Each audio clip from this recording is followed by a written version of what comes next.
बात बताया जाए, मेरा नाम मुफ्ती रजा है, दैनिक भास्कर से हूं।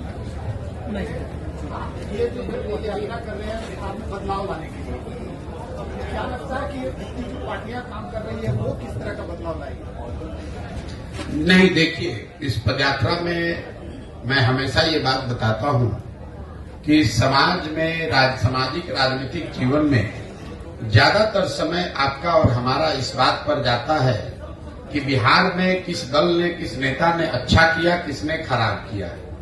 जन सुराज अभियान में मैं बिल्कुल उलट बात बता रहा हूं। मैं ये कह रहा हूं कि जिसने भी बिहार में शासन किया, जिस नेता ने, जिस दल ने भी यहां शासन किया, उन्होंने जो काम किया या करने का दावा कर रहा है, सभी बात को सही मान लिया जाए।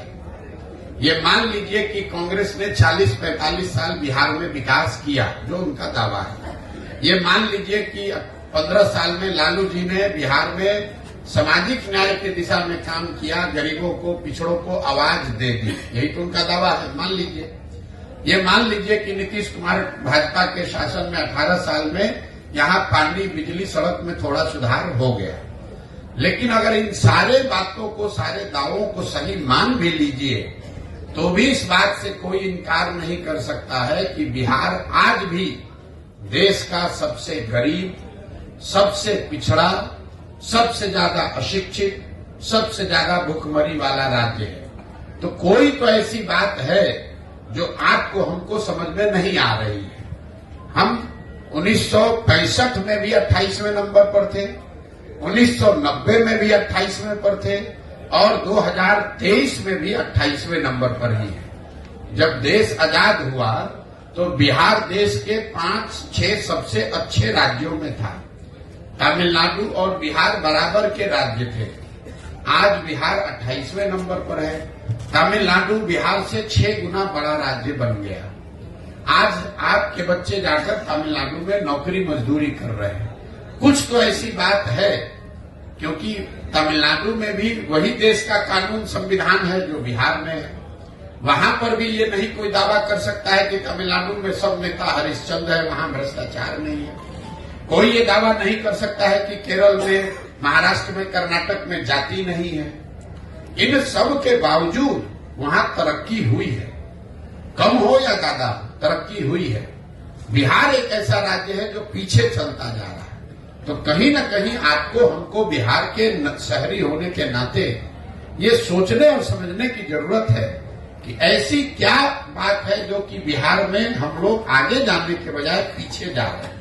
और मेरी जो अपनी समझ है, जो मैंने आपको बताया, इसकी वजह दलों और नेताओं में नहीं है, समाज में है। जब आपको, हमको अपने बच्चों की चिंता नहीं है, तो कोई दल और नेता आपकी और हमारी चिंता क्यों करेगा? आप मोदी जी को देखिए। मोदी जी देश के प्रधानमंत्री हैं।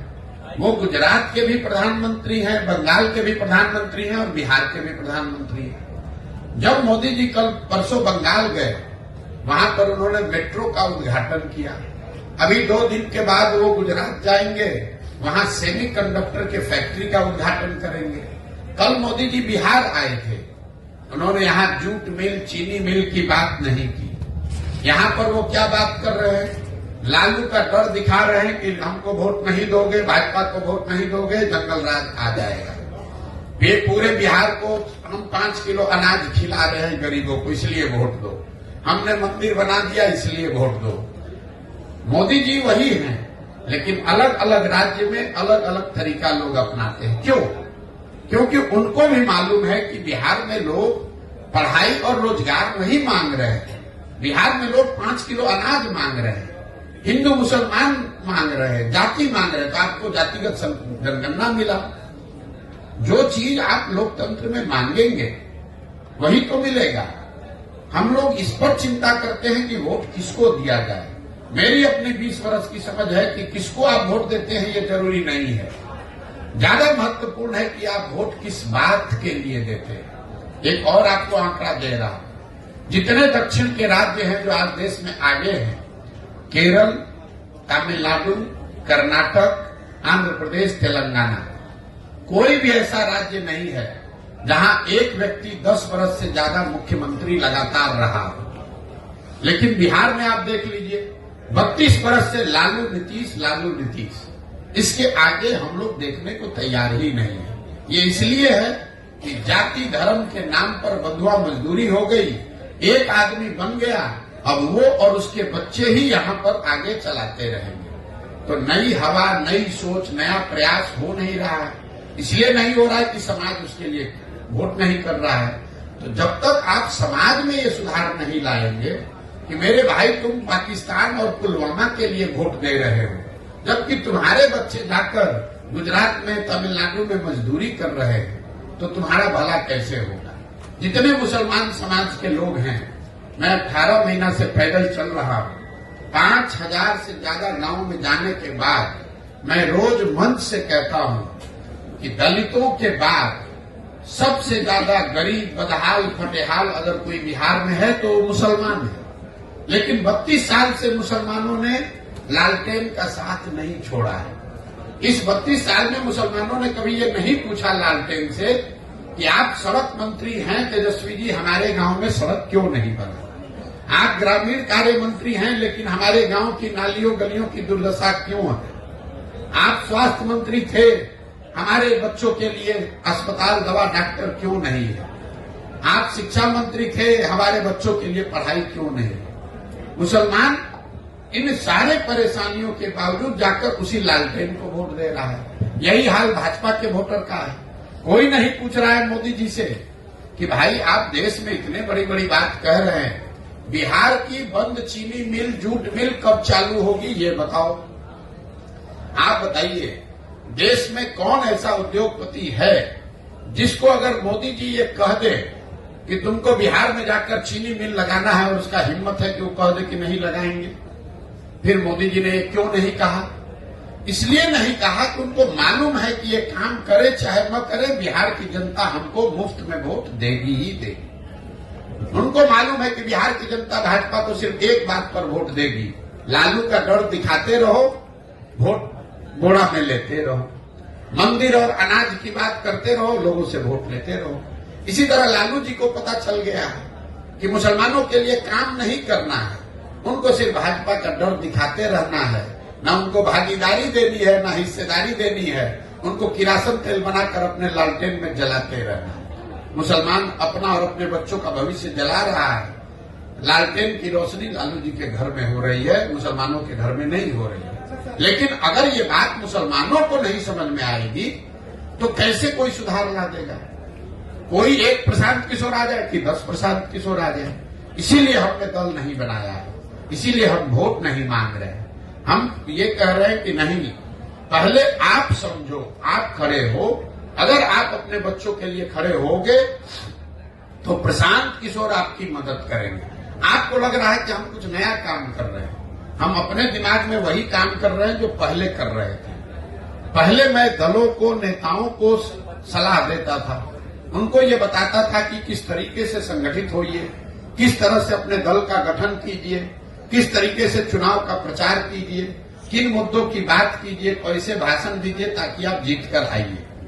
काम अभी भी मैं वही कर रहा हूं। अब दलों और नेताओं को छोड़ दिया, बिहार के गांव गांव जाकर लड़कों को, बच्चों को बता रहा हूं कि मेरे भाई तुम्हें नया दल चाहिए, ये 4-5 दलों ने तुमको और तुम्हारे बच्चों को ठगा है, तो तुम साथ में आओ। पैसे की, व्यवस्था की, जाति की, चुनाव की चिंता प्रशांत किशोर पर, जनसुराज पर छोड़ दो, तुम साथ में आओ, एक नया दल, नया विकल्प बनाओ ताकि तुम्हारे और तुम्हारे बच्चों का आने वाला भविष्य बेहतर बने। विकल्प के अभाव में किसी की बंधुआ मजदूरी आपको न करनी पड़े, यही वो प्रयास है। अभी तो सर आप जैसे बताया कि विकल्प चुनना होगा पार्टियों के बाद, तो क्या आप अपनी पार्टी बना रहे हैं? अब देखिए, यही बात है कि आप लोग सवाल करने आते हैं, जो मैं बोल रहा हूं उसको आपने सुना है। मैंने बोला 3 उद्देश्य में एक उद्देश्य है ही कि दल बनाना है, लेकिन दल किसको बनाना है? बिहार में दल कैसे बनता है? हमने दल बनाया तो हम बन गए दल के नेता, और हमने ये घोषणा कर दी कि हमारे बाद होंगे हमारे बेटा, और बिहार की जनता पूरे जीवन भर झोला लेकर, झंडा लेकर घूमते रहो। मैं ये कह रहा हूं कि अगर दल बनाना है तो जिन लोगों को दल बनाना है उनको एकत्र किया जाए, सब लोग मिलकर दल बनाए। प्रशांत किशोर क्यों बनाएंगे? प्रशांत किशोर एक व्यक्ति है, ऐसे तो लाखों लोग बिहार में हैं जो नया दल बनाना चाहते हैं। वो लोग सब साथ में आए और दल बनाए, तब सफलता मिलेगी, तब बिहार में सही मायनों में परिवर्तन होगा। जी सर, एक सवाल होगा आपसे। आईपेक कंपनी के साथ आपने 10 साल काम किया, जैसा मुझे पता चला, और आपने उसे पॉलिटिक एनालिसिस हम लोग कहते हैं, उसके लिए आपने काम किया है। तो कहीं ये पद यात्रा जो आप कर रहे हैं, तो क्या किसी राजनीतिक दल के लिए तो नहीं कर रहे हैं? क्या उनके साथ आपका गठबंधन तो नहीं हो जाएगा, या उसमें आप विलय तो नहीं हो जाएंगे? आप अभी नए लड़के हैं, ज्यादा दिन पत्रकारिता का अनुभव आपको नहीं है। पहले बात तो आईपैक कोई कंपनी हमारी है नहीं। आईपैक एक व्यवस्था इस देश में चुनाव प्रबंधन का हमने खड़ा किया 10 बरस में, जिसमें हजारों वो बच्चे जो राजनीति में दलों को ज्वाइन किए बगैर राजनीति में अपनी भूमिका चुनाव में दे सकते हैं, उनके लिए वो प्लेटफॉर्म था। उस काम को 2021 को 2 मई 2021 को सार्वजनिक तौर पर देश के मीडिया के सामने हमने कहा कि अब इस काम को हम छोड़ रहे हैं, और छोड़ने के बाद 2 बरस से बिहार में गांव-गांव में घूम रहे हैं। आपको अभी आप छोटा मोटा कुछ पत्रकारिता करते होंगे, हम आपको 2-4 लाख रुपया देते हैं, जितना पैसा कहोगे उतना देंगे। 10 दिन खाली पैदल चल के दिखा दो। कह रहे हो कि दूसरे पार्टी के लिए कर रहे हैं। 10 दिन 20-20 किलोमीटर चल के खाली तुम दिखा दो।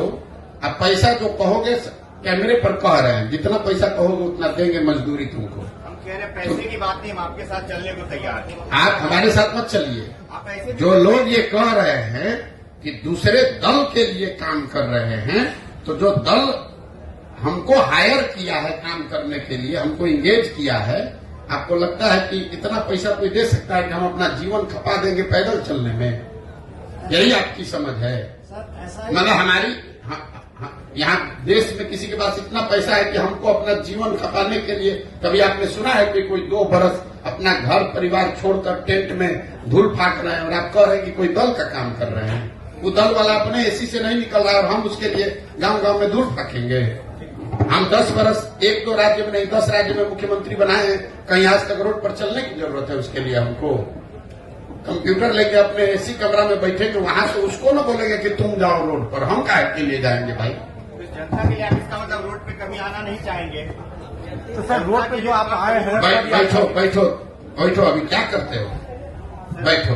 ज्यादा जब पत्रकारिता करने आए हैं ना, थोड़ा विषय और सवाल की गंभीरता बनाकर रखिए। जबरदस्ती का बहुत ज्यादा बोलने से विद्वता नहीं छलकती है। हम क्या कर रहे हैं अभी आपको समझने में थोड़ा समय लगेगा, लेकिन आपको इतना ही कहेंगे कि जो हम कह रहे हैं उसको मत सुनिए, जो कर रहे हैं उसको देखिए। अगर आप ही की इतनी समझ होती, अगर 2011 में तुम्हें कहते कि हम देश में चुनाव प्रबंधन का कोई चीज खड़ा कर रहे हैं, जहां बड़ा बड़ा दल और नेता हमारे पास आएगा सलाह लेने की चुनाव कैसे लड़ा जाता है, तो तुम्हारे जैसा आदमी उस समय कहता भैया ऐसा कभी हो सकता है? कभी हो सकता है ऐसा? ठीक है सर, मेरा नाम अमरेंद्र है, मैं आज तक से जुड़ा हुआ हूं। मेरा कोई सवाल नहीं है, इसलिए सवाल नहीं है कि पहले तो पक्ष से सवाल होता था, अब विपक्ष से सवाल होता है। न तो अब पक्ष है न विपक्ष है, इसलिए मेरी एक राय है। जिस तरह से आप ग्रामीण स्तर पर पंचायत दर पंचायत भ्रमण करते हैं, तो मेरी अपनी राय है कि आजकल राजनीति किसान पर ज्यादा फोकस हो रहा है।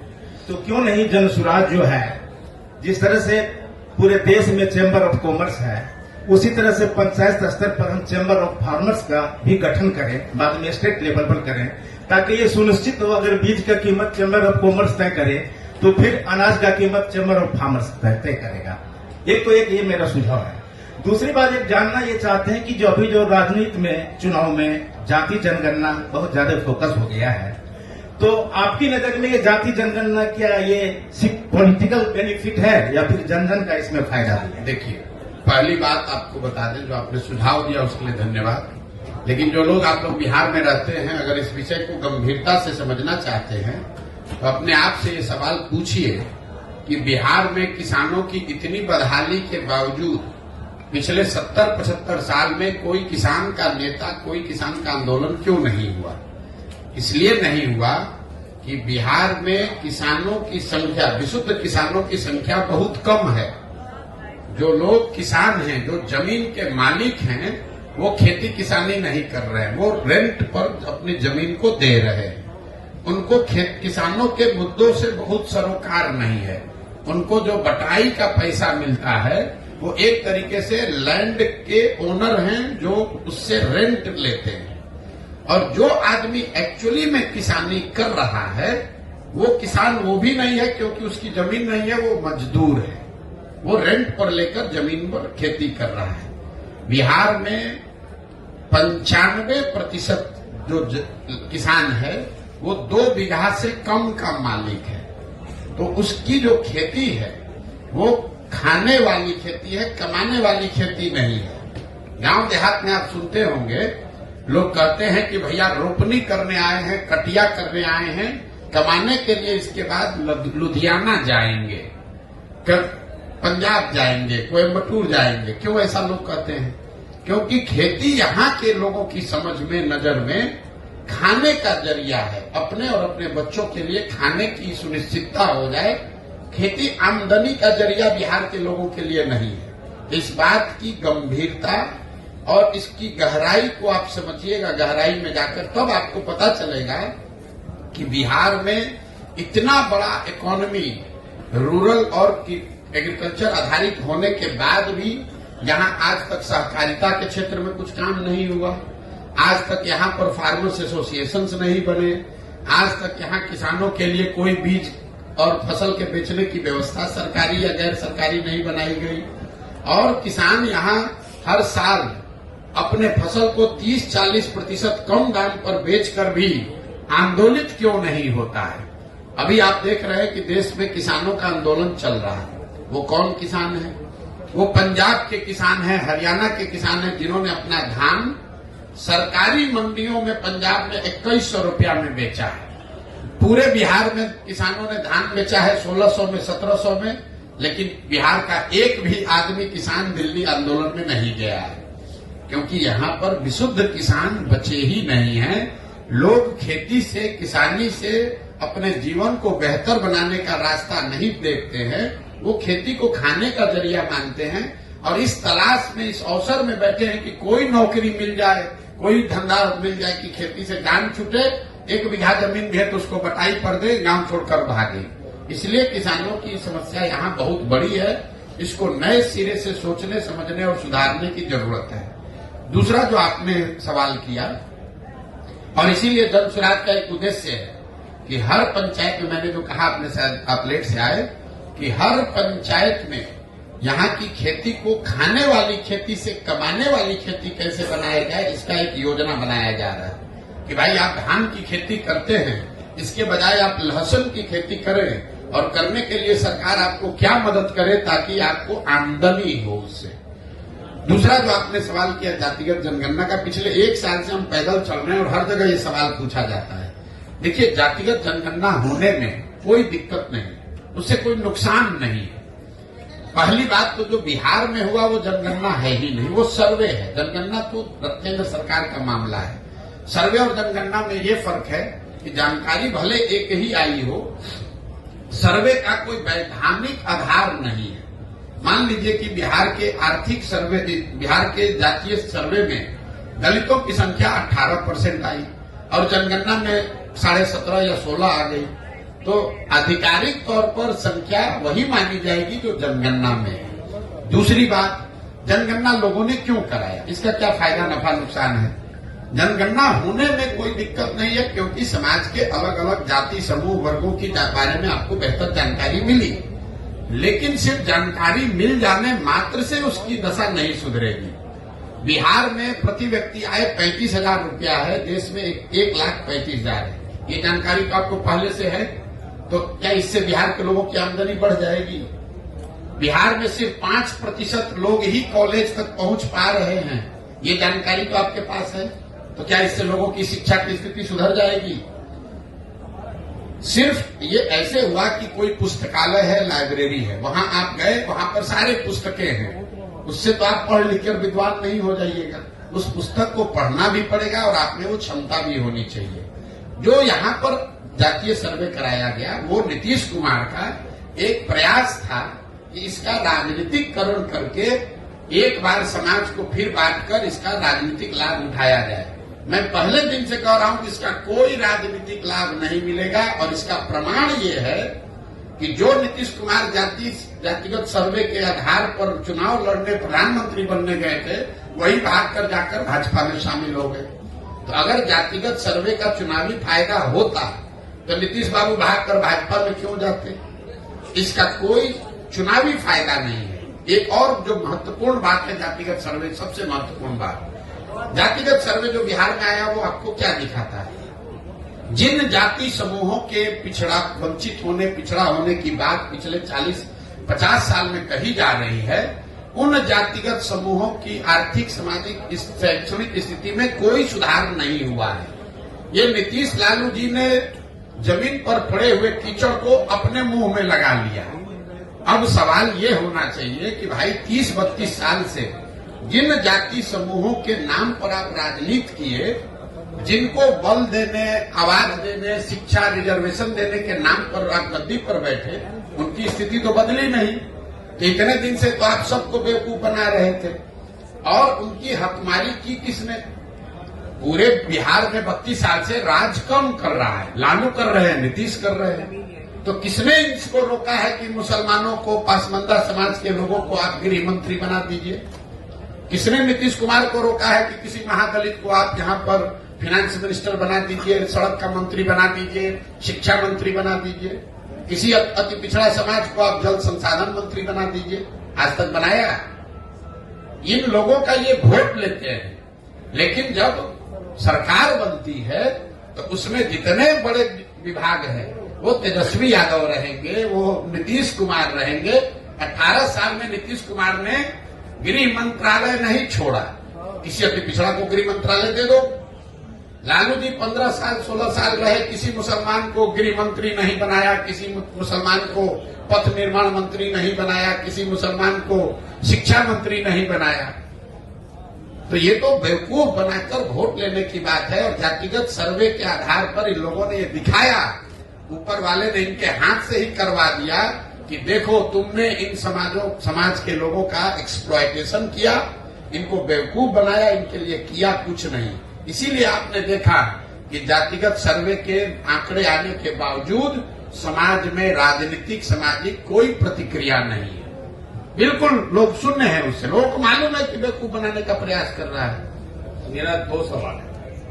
पहला तो आप कटिहार में कल थे, कल आप कटिहार में जी, और वहाँ एक निर्मम हत्या हो जाती है, इस पर कोई प्रतिक्रिया आपकी नहीं आई। दूसरा, आप प्रधानमंत्री नरेंद्र मोदी के बारे में बोल रहे हैं, बिहार के मुख्यमंत्री के बारे में बोल रहे हैं, अब आप पद यात्रा भी कर रहे हैं और कल के डेट में आप एक राजनीतिक दल भी बनाएंगे। क्यों जाएंगे जनता आपके साथ इस पर? बिल्कुल, मैंने आपको कहा कि इस पूरे पद यात्रा के दौरान हम ये कह ही नहीं रहे कि आप हमारे साथ आइए, हम ये कह ही नहीं रहे कि आप हम पर भरोसा कीजिए, हम ये कह ही नहीं रहे कि आप हमको वोट दीजिए। यही भरोसा, विश्वास करके तो बिहार के लोगों ने अपनी ये दुर्दशा बनाई है।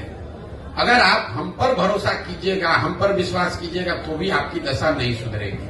हम ये कह रहे हैं कि आप अपने बच्चों के लिए खड़े होइए।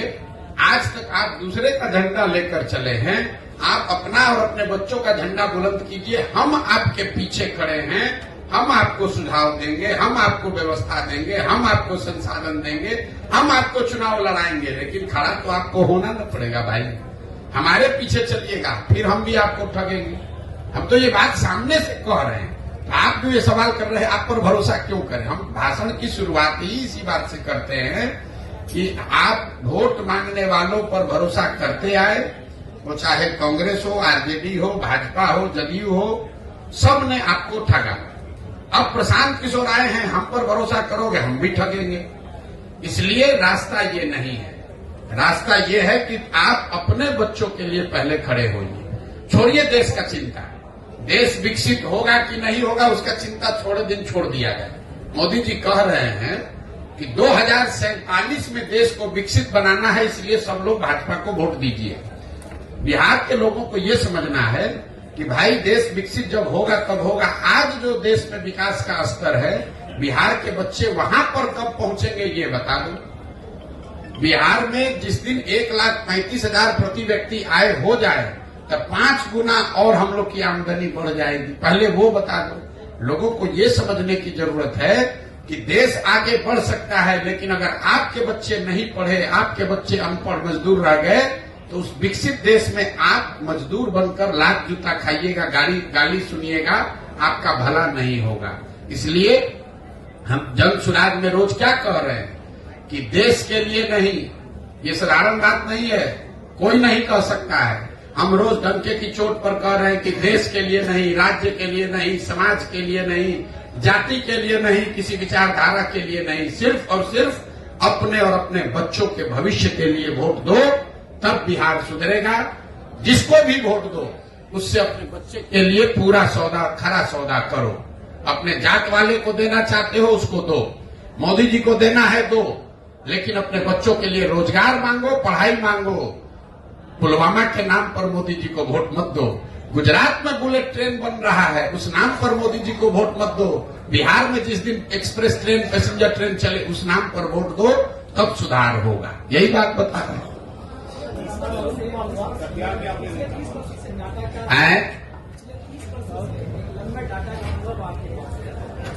किसका अनुभव है? डेटा का। अच्छा,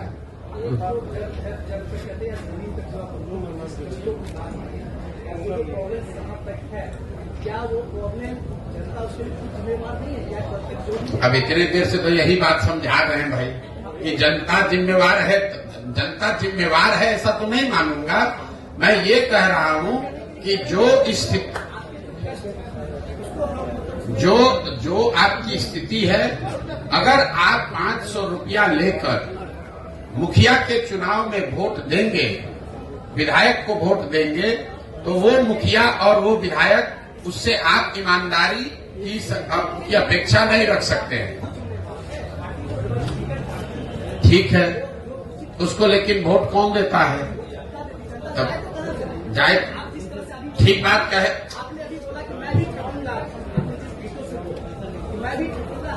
सवाल क्या है भैया, वो पूछ लो।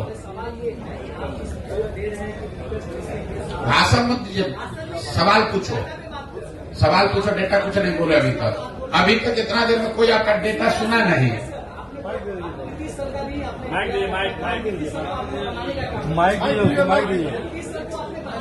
अरे माइक लेके बोलो ना आराम से भैया। सवाल क्या है, पूछो। डेटा का जो अनुभव आपके पास है हर चीज का, कहाँ जनता के पास क्या प्रॉब्लम है, कौन क्या चाह रहा है, कौन क्या कर रहा है, ये बहुत बड़ा एनालिसिस है। और जो एनालिसिस पे ही हम कुछ कर सकते हैं। और आप अभी बोल रहे थे नीतीश सरकार का भी आपने डेटा दिया, और नीतीश सरकार में कहीं न कहीं जो बनी पिछले बार, उसमें आपका बहुत बड़ा योगदान है। और ये अचानक ये बदलाव कि आप खुद मैदान में आ गए, बिहार में पदयात्रा शुरू कर दी और लोगों को अलग जगाना शुरू कर दिए, एक बड़ा बदलाव चाहिए यदि आप उससे निकलना चाहो। बच्चों की क्या है? मैं चाह रहा हूँ ये जो चेंज की बातें आप कह रहे हैं, बता रहे हैं निकट भविष्य में जो चुनाव होने वाला है उसकी एक बड़ी तैयारी हर कोई कर रहा है। उसका एक पार्ट आप भी हो सकते हैं या हर मोदी जी भी, हर कोई एक पार्ट है। बट सवाल क्या है? ये आपकी बार पूछ रहा हूँ, सवाल क्या है? ये आपकी क्या ऑथेंटिटी है निकट भविष्य में जो लोग बदल जाएंगे, जो बड़े बदलाव के लिए आप निकल चुके हैं पूरे बिहार में, इसे क्या लग रहा है, कितना परसेंटेज लोग बदलेंगे आपकी इस पदयात्रा से? मेरे भाई, हमारे पास कोई थर्मामीटर है नहीं कि हम ऐसे लगाएं और बता दें कि कितना परसेंट आदमी बदल रहा है, कितना परसेंट आदमी नहीं बदल रहा है। हमारा काम है कि जिस विश्वास से, जिस विचारधारा को लेकर, जिस सोच को लेकर हम चले हैं, उसको ईमानदारी और शुद्धता से हम करें। हमारा वो काम हम कर रहे हैं। अब ये समाज पर है कि इसको देखे, जांचे, सवाल करे, मूल्यांकन करे। उसको अगर सही लगे तो इससे जुड़ेगा, नहीं सही लगेगा तो नहीं जुड़ेगा। आप भैया सवाल अभी कुछ पूछ रहे थे, कुछ पे आ गए। मेरे भाई ऐसा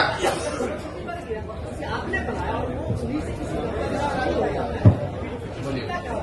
मेरा सवाल बिहार हम सवाल डॉज किसी का नहीं करते हैं, लेकिन आप सवाल पूछिएगा तभी तो जवाब देंगे। आप भाषण देना चाहते हैं तो भाषण दे दीजिए। मेरा सवाल बिहार के व्यवस्था और शिक्षा से रिलेटेड होगी।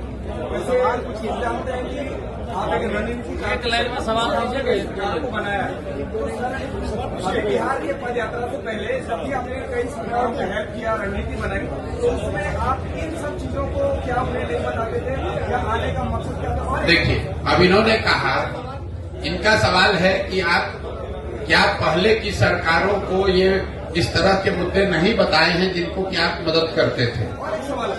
2015 एक सवाल एक ही आदमी पूछो भाई। अरे रुक जाओ सवाल।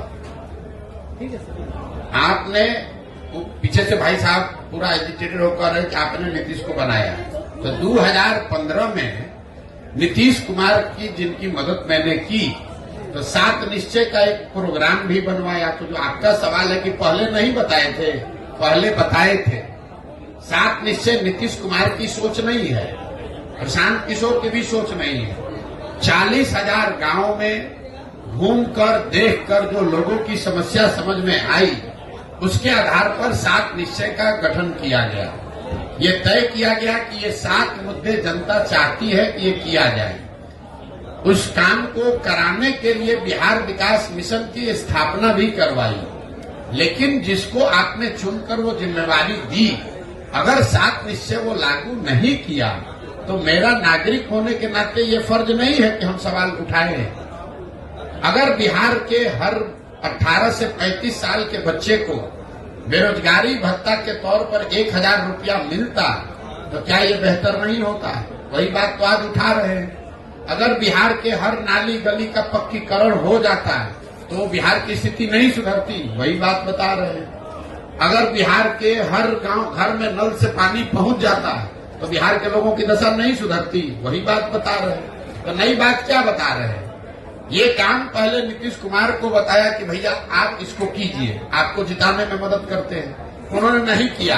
तो अब हम जनता को बता रहे हैं कि भैया ये तो नहीं किए, हम लोग साथ में, आप लोग आइए, सब लोग मिलकर दल बनाइए, हम जिताते हैं आपको, फिर तब हम लोग अपना काम करेंगे।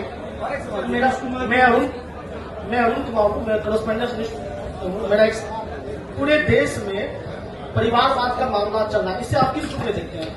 परिवारवाद की जो स्थिति है, ये वो दीमक है जो राजनीति को, लोकतंत्र को कमजोर कर रहा है। लेकिन परिवारवाद का मतलब ये नहीं है कि लालू जी का लड़का राजनीति में आ गया कि सोनिया गांधी का लड़का आ गया। परिवारवाद को अगर आपको समझना है तो बिहार की स्थिति को आप जरा देखिए। बिहार का एक आंकड़ा दे रहे हैं, इसको याद समझ लीजिए। बिहार में पिछले 30 वर्ष में जितने लोग सांसद विधायक बने हैं, चाहे वो किसी भी दल के हैं, किसी भी दल का सांसद विधायक है 30 वर्ष में, सबका सूची बनाइएगा तो आपको पता चलेगा कि बिहार में सिर्फ 1250 परिवार के लोग ही विधायक और सांसद बने हैं। बिहार में की आबादी है 13 करोड़, यहाँ रहते हैं 3.5 करोड़ परिवार, लेकिन सिर्फ और सिर्फ 1250 परिवार के लोग ही विधायक सांसद बने हैं। इसका मैं आपको एक उदाहरण दूंगा, आपको समझ में आएगा। आपको हमको लग रहा है मोदी जी आकर बोले कि लालू जी परिवारवाद कर रहे हैं, लालू जी कहेंगे ना ना तुम्हारे पार्टी में भी परिवार, भाजपा में भी परिवारवाद वाले लोग हैं, हम दोनों को हटा रहे हैं किनारे। आप एक उदाहरण देखिए बिहार के नजरिए से। भाजपा में अभी प्रदेश अध्यक्ष है सम्राट चौधरी जी, उप मुख्यमंत्री इस राज्य के। सम्राट चौधरी जी कौन है? इनके पिताजी का नाम है शकुनी चौधरी। जब इस राज्य में कांग्रेस का शासन था आज से 35 साल पहले, तो शकुनी चौधरी जी कांग्रेस की उस सरकार में विधायक और मंत्री थे। फिर जनता ने कांग्रेस को हटाया, लालू जी की सरकार बनाई, तो लालू जी के भी सरकार में शकुनी चौधरी विधायक और मंत्री बने। फिर जनता ने लालू जी को हटाया, नीतीश जी की सरकार बनाई, नीतीश जी के भी सरकार में शकुनी चौधरी विधायक और मंत्री बने। फिर जनता ने नीतीश कुमार को हटाया, मांझी जी मुख्यमंत्री बने, उसमें भी शकुनी चौधरी विधायक और मंत्री थे। आज जब देश में भाजपा दिख रही है, तो भाजपा को भी कोई दूसरा कुशवाहा लड़का नहीं मिला, उनको भी शकुनी चौधरी का लड़का ही मिला है। ये आपको क्या दिखाता है? ये आपको हमको लगता है कि हम कांग्रेस को हटाए, लालू को लाए, लालू को हटाए, नीतीश को लाए। एक ही परिवार का आदमी है, सरकार चाहे किसी की हो। और मैं आपको सिर्फ एक उदाहरण दे रहा हूं। आप किसी भी बिहार के विधानसभा क्षेत्र को उठा लीजिए, किसी विधानसभा और लोकसभा क्षेत्र में पिछले 30 वर्ष में 4-5 से ज्यादा परिवार के लोग न चुनाव लड़े हैं, न जीते हैं, न हारे हैं। तो जब तक इस व्यवस्था को नहीं बदला जाएगा कि विधायक का लड़का विधायक बने, मंत्री का लड़का मंत्री बने, तब तक सुधार नहीं होगा। आप इसको समझिए। अगर सुनील गावस्कर का लड़का ही क्रिकेट खाली खेलता तो हमने अपने सचिन तेंदुलकर को कहां देखा होता। अगर सचिन तेंदुलकर का लड़का ही टीम में रहेगा तो विराट कोहली कहां से आएंगे। अगर विराट कोहली ही खाली रहेंगे, उनका लड़का रहेगा, तो सूर्य कुमार यादव कहां से आएंगे। ये लोकतंत्र इसलिए बना हुआ है कि जिसमें भी क्षमता है वो आगे आए, समाज का नेतृत्व करे। बिहार में राजनीतिक बंधुआ मजदूरी ने लोकतंत्र को ही करीब करीब खत्म कर दिया है। 1000-1200 परिवार के लोगों ने जाति धर्म के नाम पर, पैसे और बाहुबल के नाम पर पूरी व्यवस्था को हाईजैक कर लिया है। किसी की सरकार बने, वही आदमी विधायक मंत्री बन जाता है। फिर आप और हम कह रहे हैं कि बिहार में परिवर्तन नहीं हो रहा है। अब शकुनी चौधरी अगर 30 वर्ष में कांग्रेस के राज में, लालू जी के राज में, नीतीश के राज में सुधार नहीं कर पाए, तो अभी भाजपा के साथ जुड़कर कैसे सुधार कर देंगे। ये बात समझने की जरूरत है। इसलिए जनसुराज में नीचे से वैसे लोगों को खड़ा किया जा रहा है जिनके बाबूजी विधायक नहीं है तो कोई बात नहीं है, आपके पास पैसा नहीं है तो कोई बात नहीं है, आपके पास अगर समाज की समझ है, आप में जज्बा है, नियत है, बिहार को सुधारने की मंशा है, तो आप जनसुराज से जुड़िए। बाकी चिंता जनसुराज आपके बिहार में करेगा। बहुत बहुत धन्यवाद भैया, खत्म कीजिए, मेरे दिन बचल था। Last question sir. मेरा नाम फैसल कलीम है, मैं सीमांचल लाइब्रेरी से हूँ।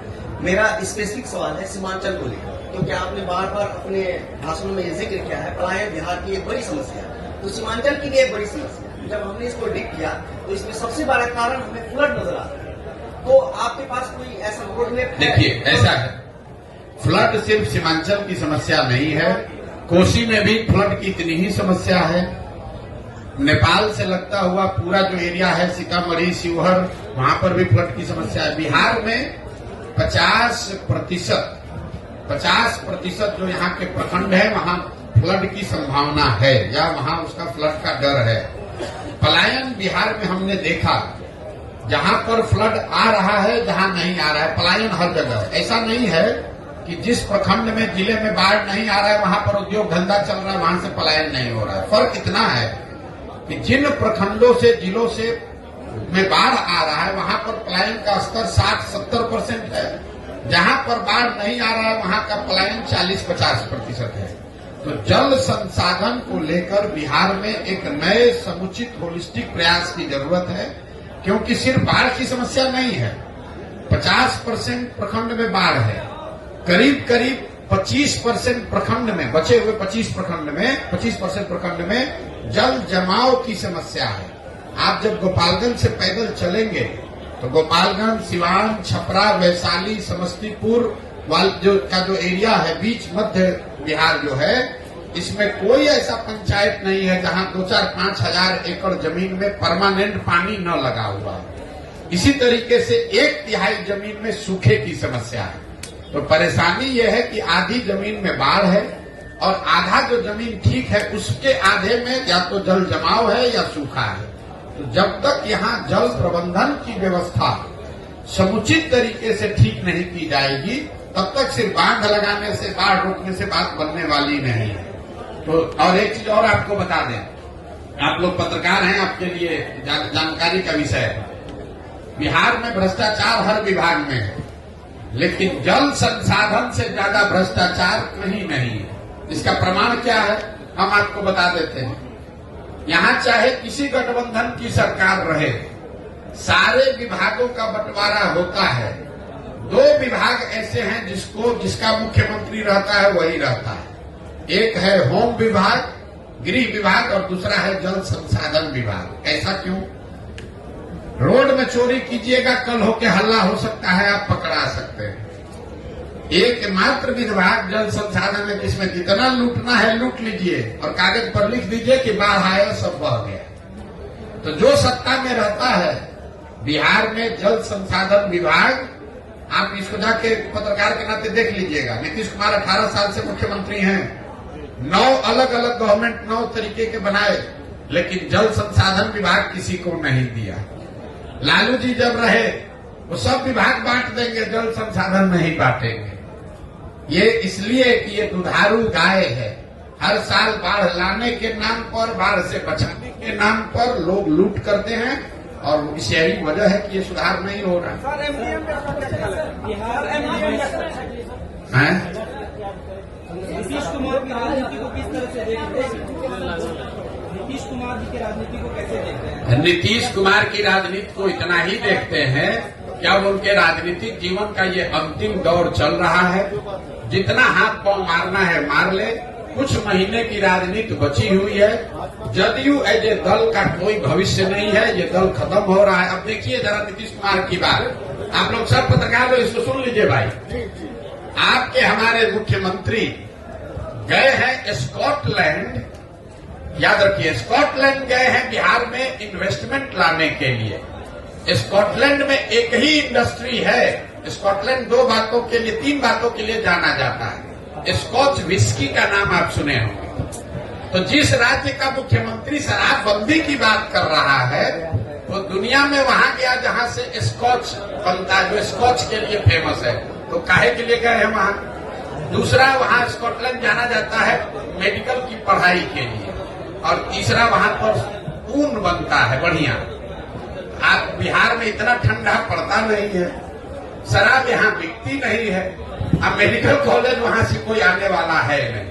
आप बताइए 18 साल के बाद आपको पूरे दुनिया में स्कॉटलैंड मिला है इन्वेस्टमेंट लाने के लिए। कोई पूछे कि आप शराबबंदी पर 18 साल से बिहार के लोगों का 20,000 करोड़ रुपया साल का नुकसान करा रहे हैं और इन्वेस्टमेंट लाने के लिए स्कॉच बनाने वाले कंट्री में गए, इससे बड़ी हास्यास्पद बात क्या हो सकती है?